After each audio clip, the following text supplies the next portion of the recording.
Hello friends, welcome to my TET class. Friends, आज हम देखने वाले हैं मैथ में देखेंगे लाभ और हानि। लाभ और हानि का ये हमारा पार्ट 3 है। इससे पीछे हमने 2 वीडियो कंप्लीट की हैं लाभ और हानि की, और एक एक फॉर्मूले को अच्छे से समझाया है, और विदाउट फॉर्मूले के भी आप क्वेश्चंस को कैसे करेंगे ये भी हमने समझाया है।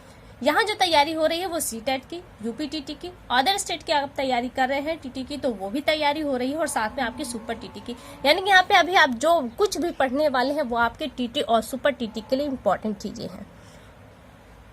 हर बार मैं आपको यही कहती आई हूँ कि यहाँ मैं सवालों को कुछ इस तरह से बताऊंगी कि आप फॉर्मूले पे तो उसे सॉल्व करेंगे ही, विदाउट फॉर्मूले के भी उस सवालों को कैसे सॉल्व करेंगे। तो आज हम जो निकालने वाले हैं वो विक्रय मूल्य निकालने वाले हैं, और विक्रय मूल्य को हम कैसे निकालेंगे, लाभ की कंडीशन पे कैसे निकालेंगे और हानि की कंडीशन पे कैसे निकालेंगे, दोनों ही चीजें यहाँ पर है। यहाँ पे आपको एक सूत्र पहले देखना है, विक्रय मूल्य। देखिए, विक्रय मूल्य जब भी आपको निकालना होगा तो आपको क्रय मूल्य ज्ञात करना होगा। क्रय मूल्य अगर प्रश्न में ऑलरेडी दिया हुआ है तब तो ठीक है, अगर नहीं दिया है तो आपको किसी कंडीशन से क्रय मूल्य को निकालना होगा।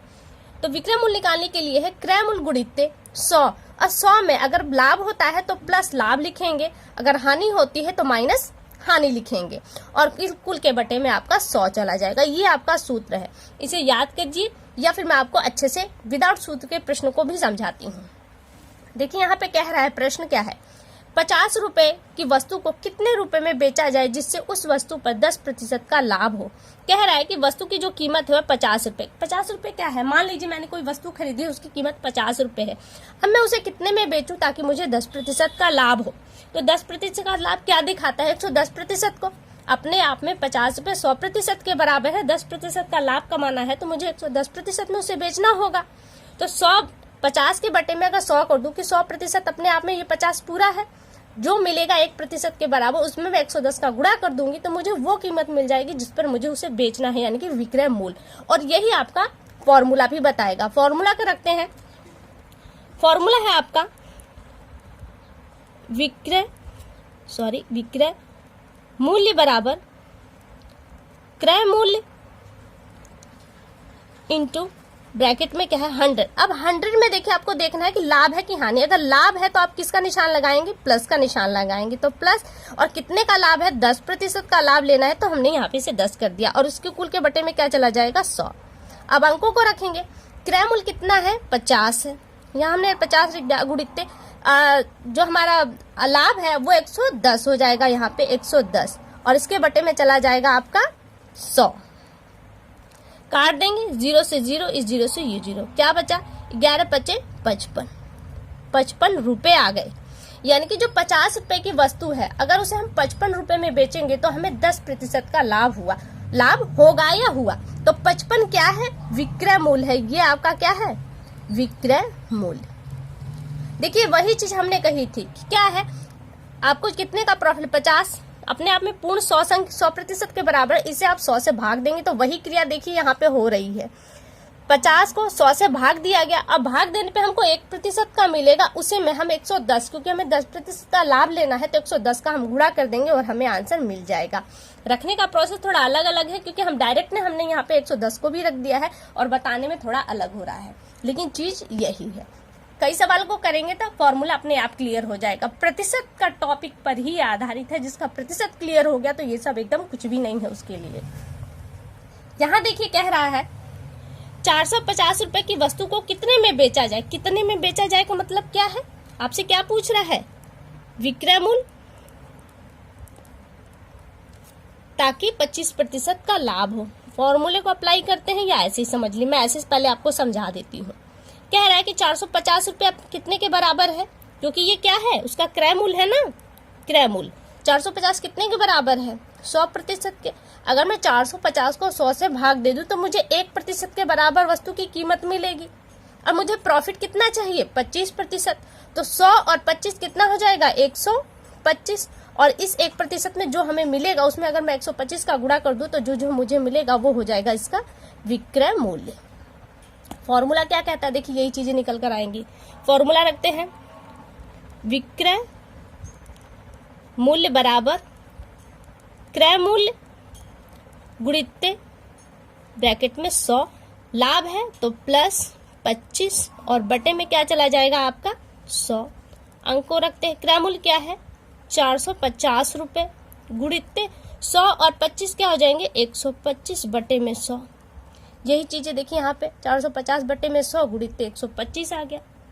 यही चीज तो यहाँ पे भी आया है, यही करना है।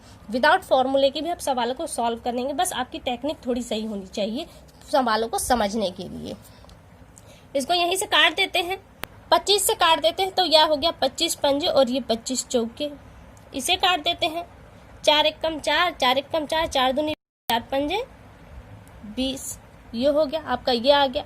अब दशमलव 4 पूरा खत्म हो गया। 112.5 में आपको 5 का गुणा करना है, कर देते हैं।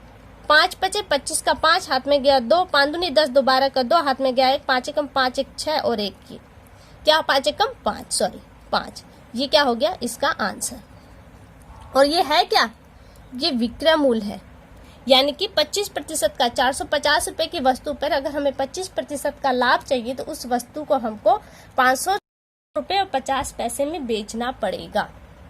ठीक है, यह आंसर हो गया। अब ये तो हमने यहाँ पे लाभ के प्रश्नों को देखे, अब हानि के प्रश्नों को भी एक बार देख लेते हैं।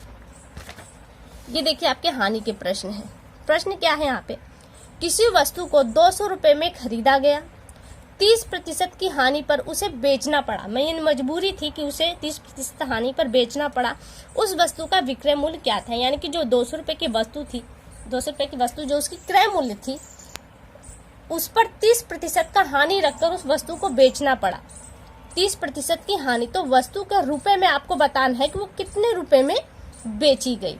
तो आपको यहाँ पे भी क्या करना है, विक्रय मूल्य। फॉर्मूला लगाते हैं, विक्रय मूल्य बराबर क्रय मूल्य ब्रैकेट में 100, और यहाँ पे लाभ है कि हानि, यहाँ पे हानि हो रही है इसलिए यहाँ पे किसका निशान जाएगा, माइनस का। कितने की हानि है, 30% की हानि है, तो ये हो गया, और इसके कुल के बटे में 100।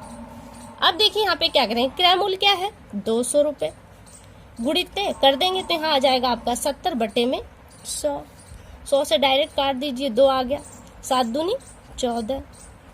यानी कि जो 200 रुपए की वस्तु थी, 200 रुपए की जो वस्तु थी उसे कितने में बेचा गया, 140 रुपए में बेचा गया, जिसके कारण से 30% की हानि हुई, और ये हो गया आंसर। और यही क्या है आपका विक्रय मूल्य है, ये विक्रय मूल्य। एक और सवाल लगाते हैं। ये देखिए सवाल है, किसी वस्तु को 25% हानि पर बेचा गया जिसे 480 रुपए में खरीदा गया था, उस वस्तु का विक्रय मूल्य होगा। यानी कि कह रहा है कि एक वस्तु है जिसकी कीमत 480 रुपए है, खरीदा गया का मतलब क्रय मूल्य 480 रुपए की वो वस्तु है, इसे 25% की हानि पर बेचा गया, तो वस्तु का विक्रय यानी कि मूल्य क्या होगा, यानी कि आपको वस्तु का कितने में बेचा गया वो रुपए बताना है। हाँ, प्रतिशत तो बता दिए, 75% में आपने बेचा, 25% की हानि हुई, लेकिन वो क्या है कि आपको अब रुपए में बताना है। तो क्या करेंगे, वही प्रोसेस अपनाएंगे, विक्रय मूल्य। देखिए मैं आपको एक वैसे समझा देती हूँ। कह रहा है कि 480 रुपए की वस्तु है, बटे में 100, तो हमें क्या मिलेगा, 1% के बराबर मिल जाएगा। लेकिन कह रहा है 75% की हानि हुई, तो कितने प्रतिशत के बराबर बेचा गया उसे, 75% के बराबर। 25% की हानि हुई तो कितने प्रतिशत के बराबर बेचा गया उसे, 75%, और इसमें हम 75 का गुणा कर देंगे तो हमें आंसर मिल जाएगा। फॉर्मूला क्या कहता है, देखिए विक्रय मूल्य बराबर क्रय मूल्य गुणित 100 माइनस, क्योंकि हानि हो रही है, माइनस 25 बटे में 100। देखिए यहाँ पे क्रय मूल्य कितना है 480, गुणित क्या आ जाएगा, गुणित 75, 100 में से 25 माइनस कर देंगे तो 75 बटे में 100। यही चीज देखिए यहाँ पर भी है और यही चीज यहाँ पर भी है। इसे सॉल्व कर देंगे, 25 से काटते हैं 25 तियां, और ये काट देंगे 25 चौका। 4 से इसे काट देते हैं, 4 एकम 4, 4 दूनी 8, और ये 0 उतर गया। क्या मिला, 120 गुणित 3 कर देंगे, 0 3 दूनी 6, 3 एकम 3। यानी कि उस वस्तु को कितने रुपए में बेचा गया, 360 रुपए में बेचा गया, जिसके कारण से 360 रुपए में बेचा गया, जिसके कारण से 25% की हानि हो। और वस्तु कितने की थी, 480 रुपए की, और ये क्या है वस्तु का विक्रय मूल्य।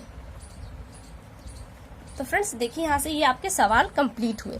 अब देखिए इसके अलावा भी कुछ ऐसे सवाल आते हैं जिसमें ये कहा जाता है किसी वस्तु को 25% की हानि पर बेचा गया और उस वस्तु पर आपको 50% का लाभ कमाना है तो उस वस्तु को कितने रुपए में बेचा जाए, यानी कि हानि और लाभ दोनों आएगा। तो इस तरह के प्रश्नों को हम अगली वीडियो में सॉल्व करेंगे। तो फिलहाल के लिए केवल इतना, अगली वीडियो में आपसे फिर मुलाकात होगी, तब तक के लिए नमस्कार।